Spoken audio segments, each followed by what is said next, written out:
মির্জা গালিব একবার সৌন্দর্যের প্রতি বিতৃষ্ণা হয়ে বলেছিলেন, যেদিন আমি ময়ূরকে সাপ খেতে দেখেছি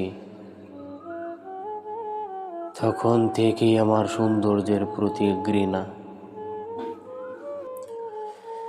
আমিও দেখেছি সুন্দর চেহারার আড়ালে কুৎসিত মন,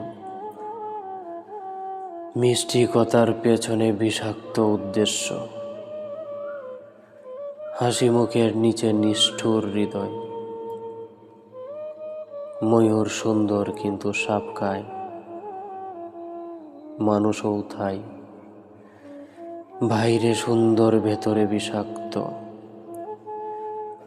সৌন্দর্য দিয়ে মানুষ চেনা যায় না, চেহারা দিয়ে হৃদয় বোঝা যায় না,